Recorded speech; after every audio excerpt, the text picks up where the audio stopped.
Hello guys, तो कैसे आप सब लोग। उम्मीद करता हूँ सब कोई बढ़िया होंगे। आज हम लोग बात करने वाले हैं एक न्यू टॉपिक पे। तो आज का जो हमारा टॉपिक है वो है दादू दयाल। तो दादू दयाल के जीवनी परिचय के बारे में जानेंगे। साथ ही हम लोग जानेंगे उनका जन्म कहाँ हुआ, किस स्थान पर हुआ, मृत्यु कहाँ पे हुई है, और साथ ही इनके अंतर्गत जितने भी वो आते हैं उन सारी बातों के बारे में जो है हम लोग बात करने वाले हैं। तो आइए हम लोग बिना देर किए हुए टॉपिक को क्लियर करते हैं। आप लोग देख सकते हो मैंने नोट्स तैयार किया है, इसको मैं आप लोगों को एक्सप्लेन करके बताऊंगा। और साथ ही जैसे शॉर्ट क्वेश्चन जो है दादू दयाल से जो भी शॉर्ट क्वेश्चन पूछी जाती है उस पर भी हम लोग जो है इस वीडियो के माध्यम से जो है बताएंगे। आप लोग देख सकते हो यहाँ पे जो है नोट्स तैयार है पूरी तरह से। यहाँ पे लिखा हुआ है कि दादू दयाल भक्ति काल के निर्गुण धारा के ज्ञानाश्रयी कवि के रूप में गिने जाते हैं। इसमें पूछा जा सकता है आप लोगों का कि दादू दयाल जो है किस काल के हैं, तो वो है भक्ति काल के।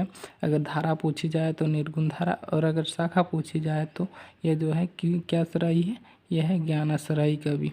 ठीक इससे पहले हम लोग जैसे पढ़े थे कि कबीर जो है वो भी क्या थे, भक्ति काल के कवि थे, और साथ ही वो भी निर्गुण धारा के। और ये वो भी जो थे क्या थे, ये जो थे ये जैसे हैं, मतलब जो है आप लोग देख सकते हो ज्ञानाश्रयी, वो भी जो है ज्ञानाश्रयी कवि है। ठीक, मतलब कबीर और ये जो है दोनों जो है संबंध थोड़ा बहुत देखने को मिलता है। मतलब इनकी बातें, इनकी हर चीज़ें जो है मिली जुली देखने को मिलते हैं, जिसके कारण हम लोग बोल सकते हैं कि दादू दयाल का जो काल है वो भक्ति काल है। धारा पूछी जाए तो निर्गुण धारा, और शाखा पूछी जाए तो जो है ज्ञानाश्रयी। उसके बाद हम लोग आगे पढ़ेंगे। इनका जन्म जो है 1544 ईस्वी में हुआ है गुजरात के अहमदाबाद में। इसमें बताया गया इनका जो जन्म की बात की जाए तो इनका जन्म जो हुआ है कब हुआ है, 1544 ईस्वी में हुआ है। ठीक है, इनका इसमें क्वेश्चन ये पूछा जाएगा कि दादू दयाल का जो है जन्म कब हुआ है। हालांकि इसमें बहुत सारी जो है किंवदंतियाँ भी देखने को मिलती हैं, लेकिन इसमें जो है ये जो चीज़ है 1544 है, तो 1544 को ही जो है अधिकतर विद्वान लोग जो है मान्यता देते हैं कि दादू दयाल का जो जन्म हुआ है वो 1544 ईस्वी में हुआ है। उसके बाद किस स्थान पे हुआ है आप लोग देख सकते हो, गुजरात के अहमदाबाद में हुआ है। इनका जो जन्म स्थान की बात की जाए तो इनका जो जन्म स्थान है वो है गुजरात के अहमदाबाद में। उसके बाद हम लोग आगे पढ़ेंगे। आप लोग देख सकते हो यहाँ पे जो है दादू दयाल कबीर की तरह थे, कबीर की तरह थे। ये भी संत कवि हैं। जैसे मैंने बताया इससे पहले, जैसे कबीर जो थे वो क्या काल के थे, भक्ति काल के थे, और जो है निर्गुण धारा के थे। और शाखा पूछी जाए तो जो है ज्ञानाश्रयी। तो ठीक वैसे ही जो है दादू दयाल भी देखने को मिलता है। मैंने बताया ये दोनों जो है चीज़ें जो है मिलते जुलते चीज़ें हैं। तो जिसके कारण जो है जैसे कबीरदास जो थे वो क्या कवि थे, संत कवि। कबीरदास को जो है संत कवि के नाम से भी जाना जाता है। ठीक उसी प्रकार दादू दयाल भी जो है ये भी जो है ये एक संत कवि के रूप में विख्यात है, या फिर हम लोग बोल सकते हैं इसको जाने जाते हैं संत कवि के नाम से, जैसे कबीर थे। उसके बाद आगे पढ़ेंगे। इनके गुरु का नाम वृद्ध भगवान है। और अगर इनके गुरु पूछी जाए कि इनके जो गुरु है तो इनके गुरु जो है वो कौन है, आप लोगों को मैंने बताया अभी जो है क्या है, वृद्ध भगवान है। ठीक है, वृद्ध भगवान। ये जो छोटी छोटी चीज़ें मैं बता रहा हूँ इस सब को आप लोगों को बढ़िया तरीके से जो है दूसरा कॉपी में लिख लेना है, ताकि जो है आप लोगों का जो है ऑब्जेक्टिव क्वेश्चन ना छूटे। जो शॉर्ट क्वेश्चन बनेगी कुछ इस प्रकार बनेगी कि बताया जाएगा क्वेश्चन में कि दादू दयाल के जो है गुरु कौन है, तो कौन है, वृद्ध भगवान। उसके बाद आगे हम लोग पढ़ेंगे कि बताया गया इसमें दादू दयाल बहुत ही दयालु थे, जिसके चलते इनका नाम दादू दयाल पड़ा। ये जो दादू दयाल जो नाम पड़ा इनका, तो दादू दयाल इस कारण पड़ा है क्योंकि ये जो थे काफ़ी दयालु थे, दैवान थे, जिसके कारण जो है किसी भी चीज़ को जो है दूसरों पे दान कर देते थे, जिसके कारण जो है ये दयालु कहलाए। तो जो है दादू के साथ जो है दयालु जो है ऐड होते गए, जिसके कारण जो है ये जो है दादू दयाल कहलाते हैं। इसी के चलते कहा जाता है कि दादू जो है वो क्या है, दयालु है, जिसके चलते जो है इनका पूरा नाम दादू दयाल पड़ा। उसके बाद हम लोग आगे देखेंगे, यहाँ कबीर तथा अकबर के समकालीन कवि माने जाते हैं। इससे पहले मैंने बताया ना कि कबीर से जो है मतलब संबंधित देखने को मिलता है। ठीक उसी प्रकार जो है कबीर और जो है अकबर, तो कबीर और अकबर के ये जो है समकालीन है, यानी उसी समय के जो है ये भी जो है कवि जो है माने जाते हैं। जो दादू दयाल है, दादू दयाल भी जो है अकबर और जो है कबीर के समकालीन माने जाते हैं। उसके आसपास ही जो है काल जो समय होता है तो उसके आसपास ही जो है ये भी माने जाते हैं, जो समकालीन कहलाते हैं। उसके बाद हम लोग आगे पढ़ेंगे। यहाँ पे दादू दयाल ने दादू पंथ की स्थापना की तथा यह ब्रह्मा संप्रदाय से भी जुड़े थे। इसमें बताया गया है कि दादू दयाल जो है ना, दादू दयाल ने दादू पंथ की स्थापना की। शॉर्ट क्वेश्चन में आप लोगों को इस तरह पूछी जाएगी कि जो है दादू पंथ की स्थापना किसने की, तो दादू पंथ की स्थापना किसने किया है गाइस, तो दादू जो है पंथ की स्थापना किया है दादू दयाल ने। ठीक है, उसके बाद अगर पूछी जाए तो ये जो है किस संप्रदाय से हैं, तो ये जो है ब्रह्मा संप्रदाय से जो है जुड़े हुए हैं। उसके बाद आगे पढ़ेंगे हम लोग। दादू दयाल भी कबीर की तरह ही जन्मे। इनका जन्म एक कुंवारी औरत के गर्भ से हुई है। जैसे मैंने इससे पहले बताया कबीर से जो है मिलते जुलते हैं। तो जिस प्रकार कबीर का जो है जन्म हुआ है, कबीर का जन्म तो मैंने बता दिया था इससे पहले, जो मैंने नया वीडियो बनाया था जो कबीर का स्पेशली था, तो उसमें क्या चीज़ मैंने बताया था कि कबीर का जो जन्म हुआ था वो भी एक ब्राह्मणी औरत के कोख से हुआ था, और साथ ही जो है वो लोक लज्जा के कारण जो है उसको छोड़ देती है लहर तालाब के किनारे, तो छोड़ देती है। तो उसी रास्ते से जो है दो दाम्पत्या मतलब आना जाना करती थी, काम क्या करती थी वो, तो जिसके कारण जो है उनके पास कोई संतान नहीं था। उनको जो है वो जो है कबीर उनको मिला, तो जिसके कारण जो है जैसे नीरू नीमा ने उनका पालन पोषण किया, ठीक वैसे ही दादू दयाल का भी जो है इतिहास देखने को मिलता है। तो जो है हम लोग बात करेंगे दादू दयाल। तो दादू दयाल में क्या चीज़ बताया गया है, इसमें भी जो है एक कुंवारी औरत के गर्भ से जो है इनका जो है जन्म हुआ है। ठीक है, इनका जन्म हुआ, तो जन्म होने के पश्चात जो है कुंवारी औरत थी, तो जिसके कारण लोग जो है लोगों के बोलबाला के चलते उन्होंने जो है इनको छोड़ दिया एक नदी के किनारे। मैं आगे आप लोगों को पढ़ूंगा, उसके बाद बताऊंगा।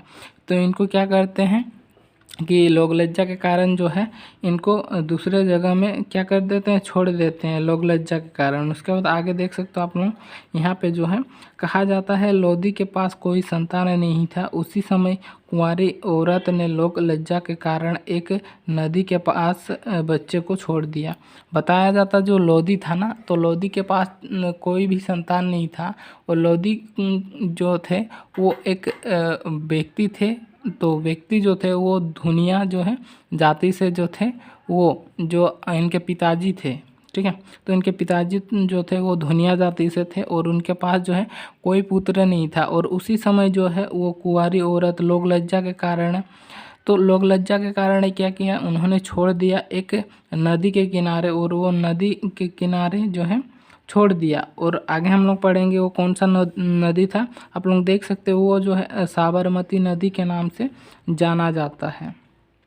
तो इसमें बताया जाता है वो जो था किस नदी के किनारे छोड़ दिया, वो जो कुंवारी औरत थी, तो कुंवारी औरत ने जो है दादू दयाल को एक साबरमती नदी जो है एक नदी का नाम है, तो इस साबरमती नदी के पास जो है छोड़ दिया। और छोड़ देने के पश्चात जो है लोदी को ये बच्चा जो है प्राप्त हुआ, और लोदी जो थे वो क्या जाति से थे, धुनिया जाति से, जिसके कारण जो है दादू दयाल भी वो धुनिया जाति के जो है संपर्क में आ गए। उसके बाद हम लोग यहाँ पे आप लोग देख सकते हो ये कमल के पत्ते के ऊपर लिटे हुए थे। उसके बाद लोदी ने पालन पोषण किया। ये इसमें बताया गया कि वो जो नदी था तो वो सावर नदी था, मैंने बताया अभी। तो सावर नदी जो था ना, सावर नदी के पास जो है उसको जो है लिटा दिया गया था, और वो भी कौन से पत्ते के ऊपर, कमल के पत्ते पे, कमल के पत्ते के ऊपर जो है लिटा के रख दिया। और वो जो ब्राह्मी औरत जो थी, जो कुंवारी औरत थी, तो कुंवारी औरत क्या की, वो छोड़ के चली गई। तो उस समय जो है लोधी वंश को ये बच्चा प्राप्त हुआ और वो बच्चा को उन्होंने गोद लिया। गोद लेने के पश्चात जो है क्या किया, उन्होंने पालन पोषण किया और यही बच्चा जाकर जो है दादू दयाल के नाम से जो है प्रसिद्ध हो गए, जाने जाते हैं।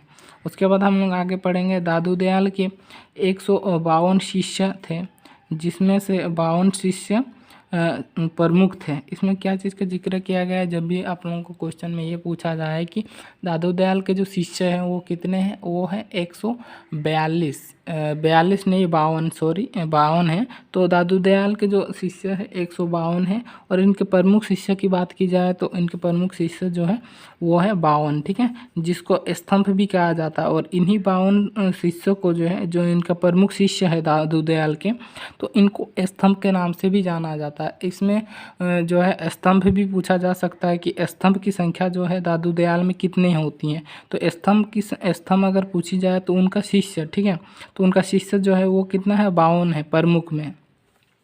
उसके बाद हम लोग आगे पढ़ेंगे। यहाँ पे आप लोग देख सकते हो इनको हिंदी, गुजराती तथा राजस्थानी भाषा भी ज्ञात है। दादू दयाल को राजस्थान की कबीर भी कहते हैं। इसमें बताया गया है जो ये जो थे दादू दयाल, तो दादू दयाल जो थे इनको किन किन भाषाओं से जो है इनको ज्ञात था, तो इनको पता था हिंदी और गुजराती और राजस्थानी, इन सारी भाषाओं के बारे में जो है इसको संपूर्ण ज्ञात था। तो कहा जाता है इसमें जो है इन हिंदी और गुजराती और राजस्थानी भाषा का जो है इनको पूरी तरीके से जो है जानकारी थी। उसके बाद हम लोग आगे पढ़ेंगे। यहाँ पे मैंने बताया पढ़ के इससे पहले, तो दादू दयाल को जो है राजस्थान की कबीर भी कहा जाता है। आप लोग ये चीज़ ध्यान में रखिएगा, ये मोस्ट इम्पोर्टेंट क्वेश्चन है कि कहा जाता है कि राजस्थान की जो है कबीर किसे कहा गया है। तो राजस्थान का जो कबीर है वो कहा गया है दादू दयाल को, ठीक है। इसको आप लोग याद कर लोगे, होने से आपका जो है नंबर नहीं छूटेगी। उसके बाद हम लोग आगे पढ़ते हैं। आप लोग यहाँ पे देख सकते हो इनके 2 पुत्र थे, गरीबदास और दूसरा जो है मिस्किन दास।